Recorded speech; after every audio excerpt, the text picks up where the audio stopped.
எல்லாம் பொன்கொழிக்க செய்திடுவோம். அதில் பன்மடங்கு உற்பத்தியை பெருக்கிடுவோம். பண்ணையெல்லாம் பொன்கொழிக்க செய்திடுவோம். அதில் பன்மடங்கு உற்பத்தியை பெருக்கிடுவோம். உழவர் உலகம். கண்மணி பொல்லல் மணியை வளர்த்திடவே நாடும் கருத்துரைக்கும் ஒளிபரப்பை கேட்டிடுவோம். கண்மணி பொல்லல் மணியை வளர்த்திடவே நாடும் கருத்துரைக்கும் ஒளிபரப்பை கேட்டிடுவோம். முத்தழகு, ரொம்ப நாள் கழிச்சு காட்டுக்கு விறகெடுக்க வந்திருக்கோம். இந்த காட்டுல எம்புட்டு மரங்க இருக்கு பாரேன். ஆமா மருதாணி, இங்க பலவிதமான மரங்கள் இருக்கு. மருதாணி, இந்த மரத்தை பாரேன், எம்புட்டு ஒசரமா இருக்குன்னு.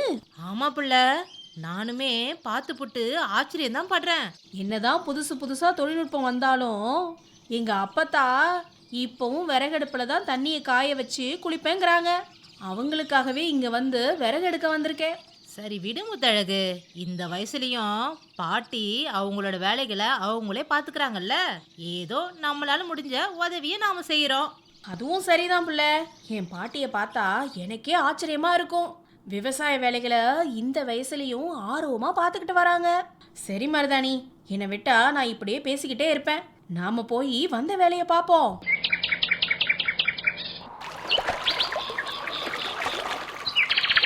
மருதாணி, இந்த தூக்குல கொஞ்சம் தண்ணி கொண்டாயேன், ரொம்ப தாகமா இருக்கு புள்ள. சரி கொடு புள்ள, நான் எடுத்தாரேன். அப்பாடா, தண்ணி குடிச்ச பிறகுதான் புது தெம்பே வந்தது போல இருக்கு. ஆமா முத்தழகு, எனக்கும் இந்த இடத்த விட்டு போக மனசே வரல. சலசலன்னு அருவியில ஓடுற அந்த தண்ணிய பாத்துக்கிட்டே இருக்கணும் போல இருக்கு. நிஜமாதான் மருதாணி, இயற்கையோட படைப்புகள்னா சும்மாவா? என்னைக்குமே அது கொள்ள அழகாதான் இருக்கும். அப்போ நாம புறப்படலாமா புள்ள? வந்த வேலையும் முடிஞ்சிருச்சு, விறகெல்லாம் கட்டியாச்சு, எடுத்துக்கிட்டு கிளம்ப வேண்டியதுதான். சரி புள்ள. அட, என்ன மருதாணி, விறுவிறுன்னு நடைய போடாம இப்படி மொல்லமா நடந்து வர? முத்தழகு, சத்தையிறேன். இங்க இருந்து நம்ம கிராமத்தை பார்த்தா ரொம்ப அழகா இருக்கு புள்ள. ஆமா மருதாணி, ஆதி மனிதன் வாழ்ந்த காலம் முதற்கொண்டு இன்னைக்கு இருக்கிற இன்டர்நெட் யுகம் வரைக்கும் மாறாத ஒரு விஷயம்னா அது நம்ம விவசாயம் மட்டும்தான். அந்த வகையில விவசாயத்துக்கு வாசல் படியா இருக்கிறது நம்ம கிராமங்கள் தான். முத்தழகு, ரொம்ப சரியா சொன்ன. பசி வந்தா பத்தும் பறந்து போகும்னு சொல்லுவாங்க. அந்த பசியை போக்கக்கூடிய வேலையை நம்ம பார்க்குறோன்னு நினைக்கும் போது சந்தோஷமா இருக்கு புள்ள. ஆமா மருதாணி, இப்படி விவசாயத்துக்கும் விவசாயிக்கும் உதவுற வகையில அன்னையிலிருந்து இன்னைக்கு வரைக்கும் நம்ம வானொலி பெரிதும் உதவிகரமா இருக்கு. நான் கூட அன்றாடம் நம்ம வானொலியில வர விவசாய நிகழ்ச்சிகளை கேட்டுதான் விவசாயத்தை நல்லபடியா பாத்துக்கிட்டு வரேன். இதனால அதிக மகசூலும் எடுத்துக்கிட்டு வரேன்னா பாத்துக்கோயே.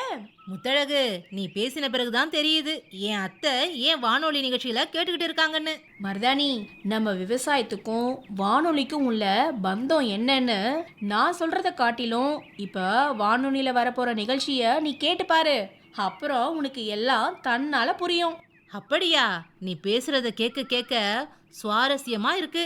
நீ போய் அந்த விறகுல திண்ணையில வச்சுப்புட்டு வீட்டுக்குள்ளார போய் வானொலி பெட்டியை கொண்டு வா புள்ள. அவங்க என்ன சொல்றாங்கன்னு கேட்டு தெரிஞ்சுக்கிறேன். இதோ இப்பவே கொண்டு வரேன்.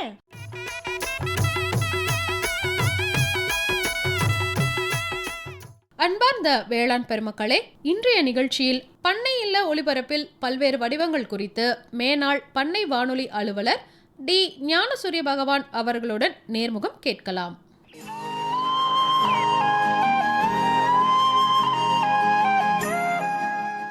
வணக்கம் சார்.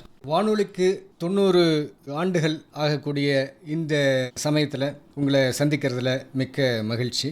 வானொலியில் உங்களுடைய பயணம் எப்படி ஆரம்பித்தது? எப்படி அந்த பயணத்தில் நீங்கள் என்னென்ன அனுபவங்களை நீங்கள் கற்றுக்கிட்டீங்க? அந்த அனுபவங்களை மக்களுக்கு எந்த வகையில் நீங்கள் பயன்படுத்துனீங்க? அந்த கருத்துக்களை எப்படி மக்களுக்கு கொண்டு போய் சேர்த்தீங்க? என்ன விதமான கருத்துக்களை மக்களுக்கு கொண்டு போய் சேர்த்தீங்க அப்படிங்கிறத பற்றிலாம் சொல்லுங்களேன். வணக்கங்க. உண்மையிலே நான் இந்த வாய்ப்புக்கு நன்றி சொல்லணும். ஏன்னா நான் அடிக்கடி சொல்லுவேன், என்னுடைய மென்டார்னா என்னுடைய குரு அப்படின்னு சொல்லும்போது எனக்கு முதல் குரு தமிழ்நாடு வேளாண்மை பல்கலைக்கழகம், 2வது குரு வேளாண்மை துறை, 3வது குரு வானொலி. வானொலியை என்னால் மறக்க முடியாது. 1972 வேளாண்மை பட்டதாரியாக நான் வெளியில் வந்தேன். அப்போ வந்து ஒரு அரசு இதழ் பதிவு பெற்ற அதிகாரி, கெஸ்டட் ஆஃபீஸராக வந்து நான் 1972 விவசாய அதிகாரியாக நான் சேர்ந்தேன். அதுக்கு பிறகு எனக்கு இருந்த ஆர்வத்தின் காரணமாக வானொலியில் 1978 6 ஆண்டுகளுக்கு பிற்பாடு வானொலியில் பண்ணை வானொலி நிருபராக நான் இங்கே சேர்ந்தேன். எனக்கு வந்து தமிழில் மிகப்பெரிய ஆர்வம் இருந்தது. தமிழ் கவிதை, கதைகள், சிறுகதை இந்த மாதிரி எழுதுறதுல ஆர்வம் இருந்தது. இந்த வானொலிக்கு வரும்போது உண்மையிலேயே இந்த வேளாண்மை செய்திகளை விவசாயிகளுக்கு சொல்லும் பொழுது அதில் குறிப்பாக வந்து நான் சொல்லணும் அப்படின்னு சொன்னாக்கா, அந்த சமயத்தில் விவசாய செய்திகளை கிராமப்புற மக்களுக்கு எளிமையாக சொல்லணும், அதே சமயத்தில் வந்து அதை அவங்க கேட்கும்படியாக செய்யணும்.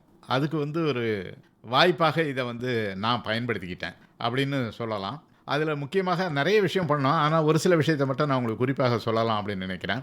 அதில் எனக்கு ரொம்ப பிடிச்சமான விஷயம், நிறைய வடிவங்களில் நான் வந்து நிறைய அதை வானொலியில் பயன்படுத்தினேன். வித்தியாசமான வடிவங்களை பயன்படுத்தி இந்த நிகழ்ச்சியை வந்து எப்படி கவர்ச்சிகரமாக கொண்டு போகிறது அப்படின்றத பற்றி சொன்னேன். குறிப்பாக ஒரு நிகழ்ச்சியை இங்கே சொல்லலாம்னு நினைக்கிறேன். சென்னையில் வந்து நான் வேதாளம் விக்ரமாதித்தன் அப்படின்ற ஒரு நிகழ்ச்சியை வந்து தொடங்கணும். அந்த நிகழ்ச்சியில் அந்த 2 பேர் வந்து அதில் முக்கியமாக வேதாளம். அந்த வேதாளம் பார்த்திங்கன்னா பயங்கரமாக சிரிச்சிட்டு வந்து அது ஒரு கதை சொல்லும். கதை சொன்ன உடனே அந்த கதையை விக்ரமாதித்தனுக்கு சொல்லிவிட்டு கடைசியாக வந்து ஒரு பதில் கேட்கும். அந்த பதில் கேட்டவுடனே அந்த பதிலுக்கு சரியான பதிலை வந்து அது சொல்லும். சரியான பதிலை நீ சொல்லிவிட்டால் நான் மீண்டும் என் முருங்கை மரத்திற்கே போய் விடுவேன் அப்படின்னு சொல்லும். அந்த சரியான பதிலை விக்ரமாதித்தன் சொன்னோன்னே அது திரும்ப போயிடும். அப்போ அதோட அந்த நிகழ்ச்சி முடியும், அடுத்த நிகழ்ச்சி தொடங்கும். ஒரு நாள் வந்து அந்த வேதாளம் வந்து விக்ரமாதித்தன்ட்ட சொல்லும், இந்த மாதிரி ஒரு ஊரில் வந்து ஒரு ராஜா இருந்தார். அந்த ராஜா நல்ல அரசாட்சி செய்துட்டு இருந்தார். திடீர்னு அங்கே இருக்கக்கூடிய ஜனங்களுக்கெல்லாம் மாலை கண் நோய் வந்துடுது. எல்லாருக்கும் சாயங்காலம் ஆச்சுன்னா கண்ணு தெரியாமல் போயிடுது. இதுக்கு என்ன செய்யறதுன்னே தெரியல.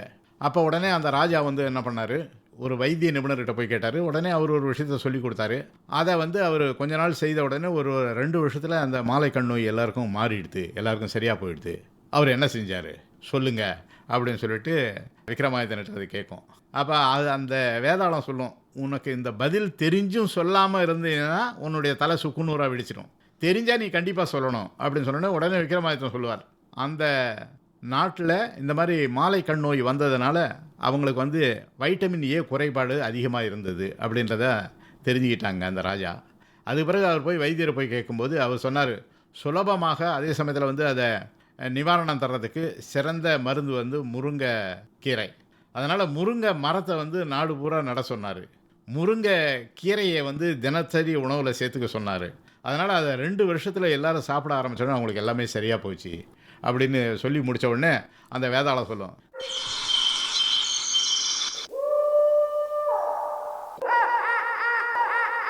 ஓ விக்ரமாதித்த மகாராஜானே, நீ சரியான பதிலை சொல்லிவிட்டதால் நான் என் முருங்கை மரத்திற்கு மீண்டும் செல்கிறேன் அப்படின்னு போயிடும்.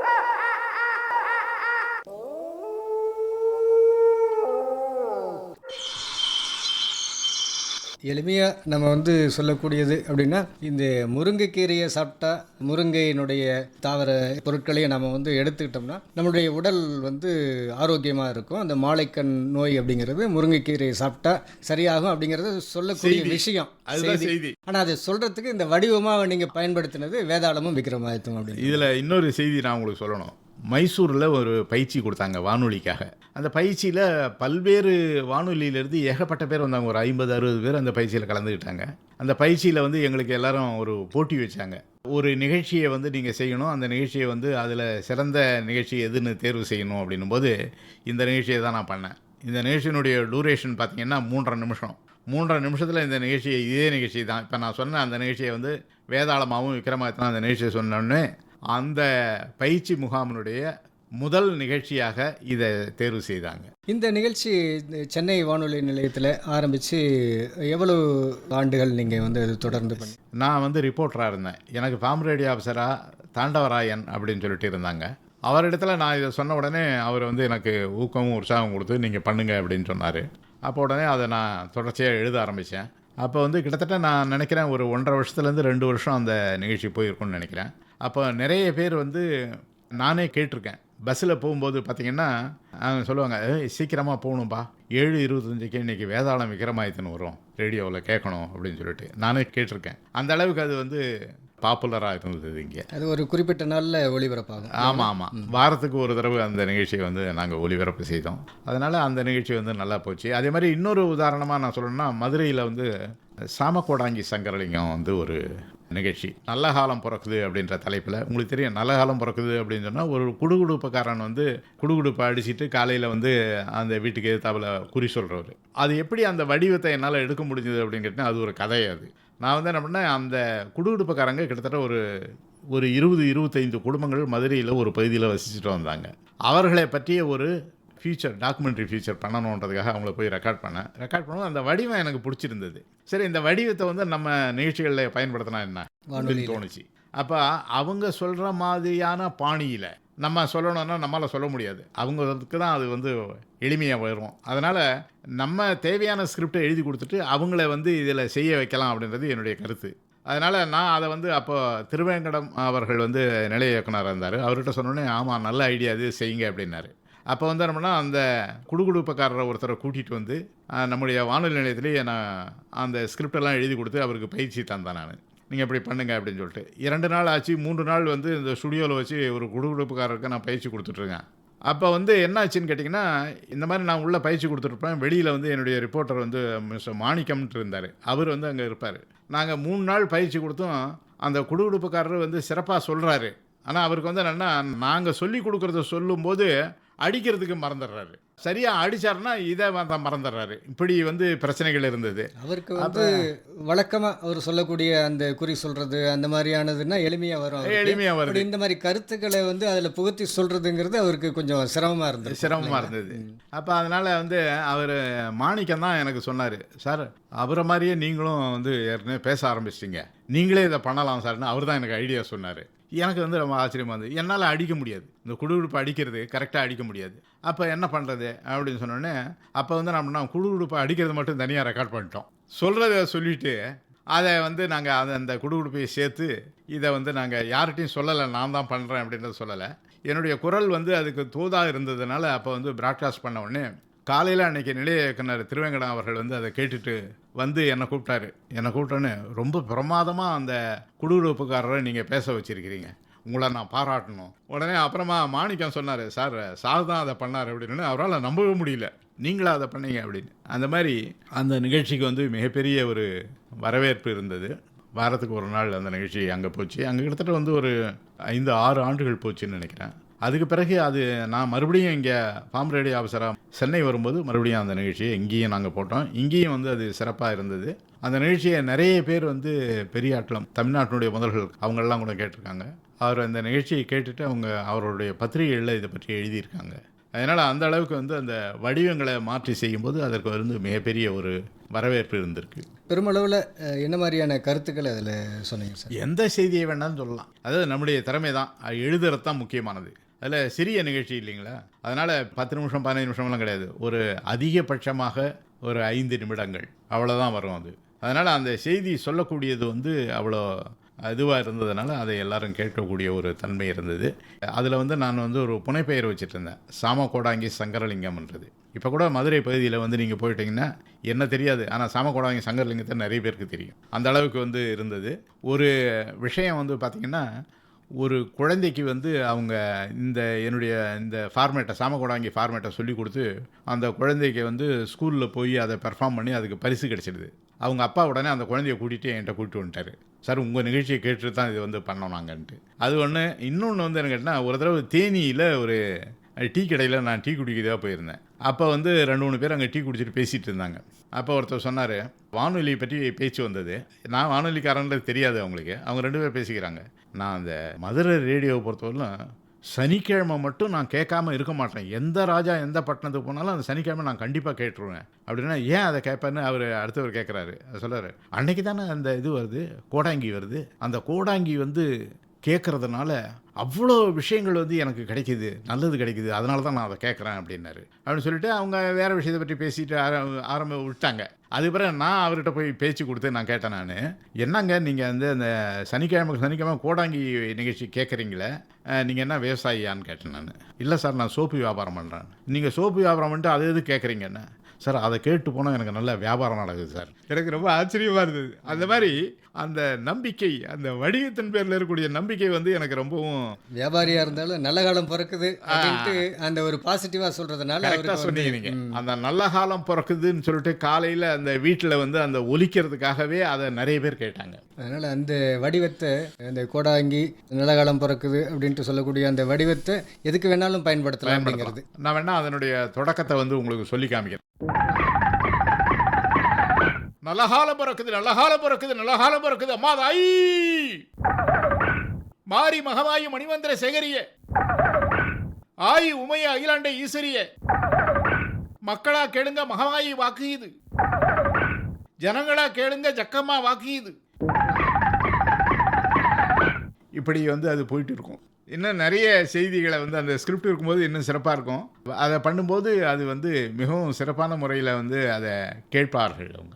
வேதாளமும் விக்ரமாதித்தன், அதேபோல் சாமக்கோடாங்கி சங்கரலிங்கம், இது தவிர மற்ற வடிவங்கள் வானொலியில் நீங்கள் பயன்படுத்தின மற்ற வடிவங்கள் என்னென்ன வடிவங்கள்லாம் பயன்படுத்துகிறீங்க?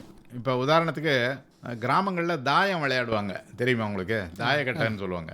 அந்த விளையாட்டையே வந்து நான் ஒரு தடவை வந்து இதில் ஒரு நிகழ்ச்சியினுடைய வடிவமாக நான் அதை பயன்படுத்தியிருக்கேன். எப்படிங்க? 2 பேரும் விளையாடிட்டு இருப்பாங்க. அவர் சொல்லுவார், போடு ஒரு தாயம் அப்படின்னு போடுவார். இந்த தாயம் இல்லை 5 தான் விழுந்ததுன்னு, மலைக்கு கீழே வை காய் அப்படின்னு. இந்த மாதிரி விளையாட்டை பற்றி பேசிகிட்டே இருக்கும்போது அதுக்கு பிறகு வந்து அங்கே ஒருத்தர் வருவார். வந்த உடனே வந்து எங்கே இந்த ஊருக்கு போகிறது, எப்படிங்க போகிறது அப்படின்னு கேட்பார். அது வந்து என்னென்னா எங்கள் ஊருன்ட்டு ஒரு நிகழ்ச்சி, தொடர் நிகழ்ச்சி பண்ணுவோம். அந்த தொடர் நிகழ்ச்சிலையும் இந்த மாதிரி வடிவங்களை மாற்றி மாற்றி பண்ணுவோம். அப்போ அவர் வந்த உடனே அந்த ஊரை பற்றி கேட்பார். ஏங்க இது என்ன ஊருங்க, இது இங்கே ஒரு மலை இருக்குதாமங்க, அதை பார்க்கலான்ட்டு வந்தேன் அப்படின்னுவார். அப்போ அதை பற்றி கேட்கும்போது இவங்க அதை பற்றி சொல்லுவாங்க. அப்புறம் அதுக்கு பிறகு விளையாடுவாங்க. இவங்க விளையாடிட்டு அதுக்கு பிறகு இன்னொரு விஷயம் கேட்பார் அவர். அதை கேட்டுட்டு அவர் உட்காந்துருப்பார். நீங்கள் பாட்டு விளையாடுங்க அப்படின்னுவார். அப்புறம் இவங்க விளையாடுவாங்க. அப்புறம் இன்னொரு விஷயத்தை பற்றி சொல்லுவாங்க. அந்த மாதிரி ஒரு கிராமத்தினுடைய முழு செய்திகளையும் இவங்க இந்த விளையாடும் பொழுதே அந்த செய்திகளை வந்து சொல்லும்படியான விஷயங்களை நாங்கள் பண்ணிவிடுவோம். அதாவது கேட்குறவங்களுக்கு அந்த கிராமத்தில் நடக்கிற மாதிரியே இருக்கும். அந்த மாதிரி ஒரு உணர்வை வந்து அந்த நிகழ்ச்சிகள் ஏற்படுத்தும். அதே மாதிரி வந்து கிராமங்களில் இருக்கக்கூடிய உரையாடல்னு சொல்லுவோம், அது வந்து ரொம்பவும் பிரபலமாக இருந்தது சென்னை வானொலியில். அதுக்கு காரணம் வந்து என்ன கேட்டால் அதனுடைய நாடக பாங்கு வந்து எங்களுடைய அந்த உரையாடல்களில் வந்து நாங்கள் நிறைய கொண்டு வந்தோம். அதனால் எங்களுடைய உரையாடல்கள் வந்து மிகவும் பிரபலமாக இருந்தது. அதாவது ஒரு நாடகத்துறைக்கு போட்டியாக இருக்கக்கூடிய அளவுக்கு எங்களுடைய அந்த உரையாடல்கள் வந்து இருக்கும். அந்த அளவுக்கு வந்து எல்லாரும் வந்து அதை வந்து ரொம்ப ப்ரைஸ் பண்ணுவாங்க. அந்த அளவுக்கு நாங்கள் அதை எழுதணும். அந்த எழுதுகிற ஸ்கிரிப்ட் வந்து அந்த அளவுக்கு தரமாக இருக்கும். அதே மாதிரி பிற துறைகளில் வேலை செய்யக்கூடிய வானொலி நிலையத்தில் இருக்கக்கூடிய சகோதரர்கள்லாம் அதில் வந்து விரும்பி வந்து பங்கு பெறுவாங்க. அந்த நம்முடைய பண்ணை வானொலி நிகழ்ச்சியில்னா அவங்க வந்து எல்லாருமே பங்கு பெறுவாங்க. அந்த அளவுக்கு அது வந்து பிரபலமாக இருந்தது. இப்போ இந்த மாதிரி பல்வேறு வடிவங்களில் வேளாண்மை, ஊரக வளர்ச்சி, இந்த மாதிரியான கருத்துக்களை சொல்லும்போது அது எந்த அளவுக்கு மக்களுக்கு சென்றடைந்து அவர்களுக்கு ஒரு பெரும் பயனை விளைவித்தது அப்படின்ட்டு நம்ம சொல்லலாங்க. நிறைய விஷயங்களை சொல்லலாம். கிராமத்தில் வந்து வானொலியுடைய பணி வந்து சின்னதாக வந்து மதிப்பிட முடியாது. தமிழ்நாட்டில் இருக்கக்கூடிய எல்லா வானொலி நிலையங்களும் வேளாண்மை நிகழ்ச்சிகளை ஒளிபரப்பு செய்துட்டு இருந்தது. அப்போ அந்தந்த பகுதிக்கு ஏற்ப அந்த நிகழ்ச்சிகளை வந்து தயார் பண்ணி கொடுத்தோம் நாங்கள். இப்போ உதாரணத்துக்கு நான் சொல்கிறேன், இப்போ மதுரை போயிட்டு அந்த நிகழ்ச்சியை செய்துட்டு இருக்கும்போது ஒரு குறிப்பிட்ட ஒரு கிராமம், அந்த கிராமத்தில் நாங்கள் போய் பேசும்பொழுது ஒரு ரெக்கார்டிங்காக போயிருந்தோம். தேனி மாவட்டம் அது. அந்த சமயத்தில் அங்கே இருக்கக்கூடிய விவசாயிகள் வந்து என்ன கேட்குறாங்க, சார் எங்கள் கிராமத்தை பொறுத்தவரையில் நாங்கள் திராட்சை தான் சார் நாங்கள் எல்லாருமே சாகுபடி பண்ணுவோம். நீங்கள் ஒரு நாளைக்கு வந்து கேழ்வரவை பற்றி சொல்கிறீங்க, ஒரு நாளைக்கு நெல்லை பற்றி சொல்கிறீங்க, இன்னொரு நாள் இன்னொரு பயிரை பற்றி சொல்கிறீங்க. ஆனால் என்னைக்கு நீங்கள் திராட்சையை பற்றி சொல்லுவீங்கன்னு எனக்கு தெரியவே தெரியாது. நான் திராட்சையை பற்றி கேட்கணுன்னா உங்களுடைய நிகழ்ச்சி எல்லா நிகழ்ச்சியும் வரிசையில் 7 நாளும் அந்த நிகழ்ச்சிகளை கேட்டுகிட்டு இருந்தால் தான் நான் கேட்க முடியும். எனக்கு எப்படி தெரியும் நான் சம்மந்தப்பட்ட பயிர் செய்யக்கூடிய தோட்டக்கலை பயிர்கள் என்னைக்கு வரணும்னு எப்படி எனக்கு தெரியும்? அதை வந்து நீங்கள் ஏன் மாற்றக்கூடாது அப்படின்னு சொல்லிட்டு ஒரு கேள்வி கேட்டார். உண்மையிலேயே எங்களுக்கு ஆச்சரியமாக இருந்தது.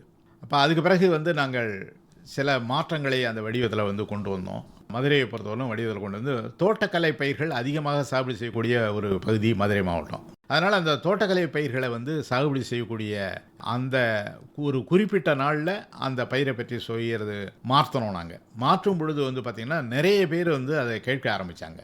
அந்த மாதிரி அந்த கேட்கக்கூடிய தன்மை வந்து கூடுதலாக அதில் இருந்தது. அதனால் அதை கேட்டாங்க. இப்போ கூட நாங்கள் வந்து நினைக்கிறது வந்து என்ன கேட்டால், வானொலி மாதிரி ஒரு செய்தியை வந்து சொல்லக்கூடிய வடிவம் வந்து ஒரு, அதாவது ஒரு மீடியா, வேறு எந்த மீடியாவும் என்னால் சொல்ல முடியாது. ஏன்னா ஒரு தொலைக்காட்சின்னா உட்காந்து பார்க்கணும், அதுக்காக அதை தயார் பண்ண. ஆனால் வானொலி அப்படி கிடையாது, ஒரு வேலையை செய்துக்கிட்டே அதை கேட்டுக்கிட்டு இருக்கலாம். அந்த மாதிரி ஒரு தன்மை வந்து வானொலியில் இருந்தது. குறிப்பாக வந்து அந்த 1960களில் தொடங்கிய அந்த பசுமை புரட்சி பெரிய அளவில் வந்து வளருவதற்கு காரணமாக இருந்தது வானொலி. இதை நம்ம யாரும் மறக்கவே முடியாது. அதனால தான் அந்த காலத்தில் வந்து ஒரு நெல்லுக்கு பேர் ஆடுதுறை 27ன்னு ஒரு நெல் இருந்தது. அந்த நெல் வந்து வானொலியினால் புகழ்பெற்றது. வானொலியினால் புகழ்பெற்ற ரேடியோ, அதுக்கு வந்து ரேடியோ நெல்லுன்னு பேர் வந்தது. ரேடியோ நெல் கொடுங்க அப்படின்ற மாதிரி போய் கேட்பாங்க. அந்த அளவுக்கு வந்து அதுக்கு வானொலிக்கு புகழ் இருந்தது.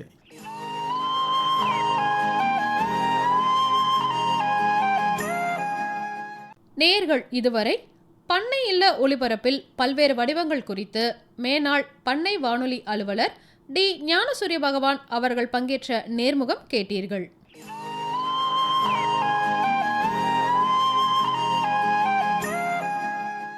என்ன மருதாணி, இவங்க சொன்ன தகவல்களை கேட்டுப்புட்டு வானொலி பெட்டியே உத்து பார்த்துக்கிட்டு இருக்க. அதில் அப்படி என்ன தெரியுது? முத்தழகு, இது வானொலி பெட்டி இல்ல, இது விவசாயத்தை பாதுகாக்கிற பெட்டகமான்னு நினைச்சு பார்த்துட்டு இருக்கேன். அதோட நம்ம முன்னோர்கள் விவசாயத்தை எப்படி சிறப்பா செஞ்சாங்கன்னு இப்பல்ல புரியுது. ஆமாம் புள்ள, மணப்பாறை மாடு கட்டி மாய வரும் ஏறு பூட்டி வயக்காட்ட உழுது போடு சின்ன கண்ணு, பசுந்தழைய போட்டு பாடுபடு செல்லக்கண்ணு. வானொலியில் இந்த பாட்டை போட்டா போதும், என் பாட்டியோட முகத்துல அப்படி ஒரு சந்தோஷமும் உற்சாகமும் இருக்கும்.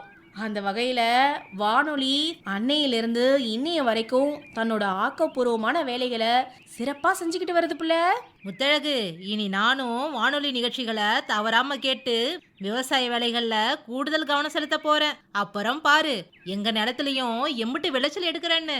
நிச்சயமா புள்ள, தன்னலமற்ற சேவை புரியும் நம்ம வானொலியை நாம எல்லாரும் வாழ்த்தி வானொலி நிகழ்ச்சிகளை தவறாம கேட்போம்.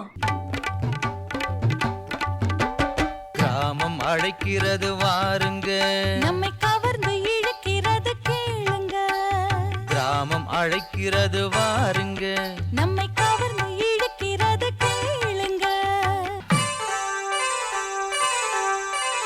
அருமையான குளம், வளமையான பயிர், குளுமையான தென்றல் பாருங்க. கருமையான வனம், செழுமையான நிலம், தனிமையான சுகம் கேளுங்க.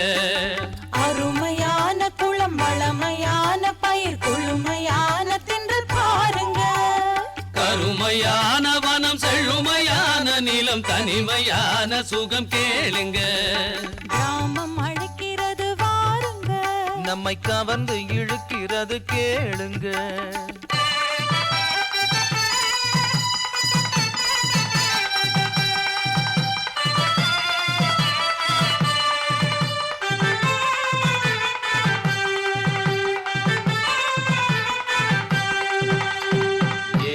உழவர்களும் பாடும் மகளிர்களும் ஓடும் குழந்தைகளும் தானுங்க.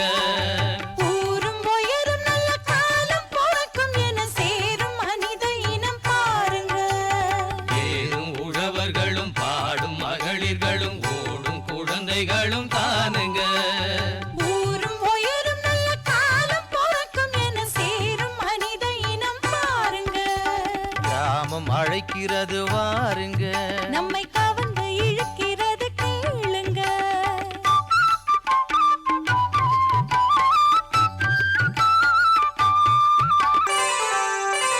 கிராமம் அழைக்கிறது வாருங்க, நம்மை கவர்ந்து இழுக்கிறது கேளுங்க. கிராமம் அழைக்கிறது வாருங்க, நம்மை கவர்ந்து இழுக்கிறது கேளுங்க.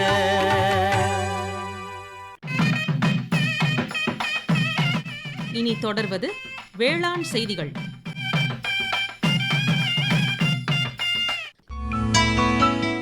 கரையான்களை கட்டுப்படுத்த பாரம்பரிய தொழில்நுட்பங்கள். கரையான்கள் ஒரு பழமையான ஐசோப்டிரா என்ற பூச்சி இன பிரிவினை சார்ந்தது. இது கிட்டத்தட்ட 100 மில்லியன் ஆண்டுகளுக்கு முன்பே பூமியில் தோன்றியது என கண்டுள்ளனர். ஐசோப்டிரா என்ற வார்த்தைக்கு லத்தீன் மொழியில் இணையான ரெக்கை என்ற பொருளாகும். இதில் புல்வகை செடிகளை உண்ணும் கரையான், மரவகை செல்லுலோசை உண்ணும் கரையான் என 2 வகைகள் உள்ளன. இதில் வேளாண்மை சார்ந்த கரையான் புல்வகை செடிகளை உண்டு வாழ்பவையாகும். இவை நிலத்திற்கு மேலே புற்றுகளை உருவாக்கி நிலத்தின் உள்ளே 4 அடி தூரம் வரை சென்று வாழ்கின்றன. இவை கரையான் பூச்சிகளைப் போன்ற இயல்பு உடையவை. கரையான்கள் நேரான 2 உணர் கொம்புகள் மற்றும் 2 ஜோடி நேரான இறக்கைகளை கொண்டு இருக்கும். இவை வயிற்று பகுதி நேராகவும் 2 பகுதிகளாகவும் பிரிக்கப்பட்டு இருக்கும். ஆனால் எறும்புகளில் உணர் கொம்புகள் நடுவில் வளைந்து இருக்கும். வயிற்று பகுதி 3 பகுதிகளாக ஒடுங்கி இருக்கும். கரையான்கள் பயிர் சாகுபடியில் ஒரு பிரச்சனையாக உள்ளது. இதை கட்டுப்படுத்த பல பாரம்பரிய முறைகள் உள்ளன. அவற்றை பற்றி தெரிந்து கொள்வோம். பிரண்டை செடியை வயலை சுற்றியும் நடுவதன் மூலம் கரையான்களை கட்டுப்படுத்தலாம். ஆமணக்கு செடியை வயலை சுற்றி விதைப்பதன் மூலம் கரையான்களை கட்டுப்படுத்தலாம். நாற்றங்காலில் வேப்பமர இலைகளை பரப்பிவிட்டு கரையான் தாக்குதலை தவிர்க்கலாம். வேப்பம் பிண்ணாக்கை சாக்கில் வைத்து கட்டி பாசன வாய்க்காலில் வைப்பதால் கரையான் தொந்தரவு குறைகிறது. மானாவாரி நாற்றங்காலில் கரையான்களின் தொந்தரவு அதிக அளவு உள்ளது. இதற்கு வேப்ப இலைகளை பரப்புவதுடன் செம்மறி ஆட்டு முடி மற்றும் மனித முடியையும் சேர்த்து வைத்தால் இதை உண்ணும் கரையான்கள் இறந்துவிடும். ராகி பயிரின் வேரிலிருந்து எடுக்கும் கஷாயத்தை பயிர் வேர்களை சுற்றி ஊற்றி விடுவதால் கரையான்களின் தாக்குதல் குறையும். மரக்கன்றுகள் நடும் முன்னர் நடும் குழியில் உலர்ந்த இலைகள் மற்றும் குப்பைகளை எரித்த பின்னர் நடுவதால் கரையான்கள் வராது. அதே போல சாம்பலை தூவிவிட்டு பின்னர் நட்டாலும் கரையான் தாக்குதல் இருக்காது. புகையிலை அறுவடை செய்த பின்னர் அதன் கழிவு தண்டுகள் மற்றும் வேர்களை உழுது விடுவதன் மூலம் கரையான்களை கட்டுப்படுத்தலாம்.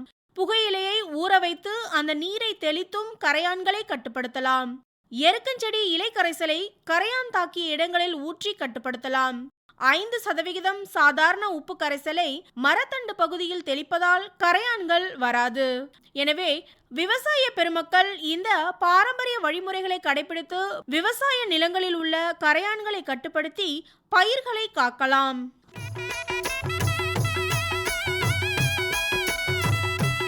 இதுவரை வேளாண் செய்திகள் கேட்டீர்கள்.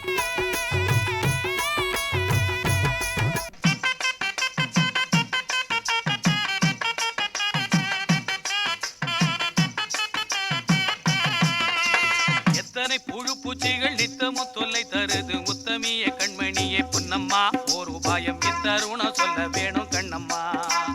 எத்தனை புழு பூச்சிகள் நித்தமும் தொல்லை தருது உத்தமிய கண்மணியே பொன்னம்மா ஓர் உபாயம் இத்தருணம் சொல்ல வேணும் கண்ணம்மா. அத்தனை பூச்சிகளையும் மொத்தமாய் அழித்திடவே மெத்தவை இருக்கிறது பொன்னையா. அத்தனை பூச்சிகளையும் மொத்தமாய் அழித்திடவே மெத்தவை இருக்கிறது பொன்னையா. புத்தம்பூது இனமயக்க பொறிகள் கண்ணையா. அத்தனை பூச்சிகளையும் மொத்தமாய் அழித்திடவே மெத்தவை இருக்கிறது பொன்னையா. புத்தம்பூது இனமயக்க பொறிகள் கண்ணையா. எத்தனை புழு பூச்சிகள் நித்தமும் தொல்லை தருது உத்தமிய கண்மணியே பொன்னம்மா ஓர் உபாயம் இத்தருணம் சொல்ல வேணும் கண்ணம்மா.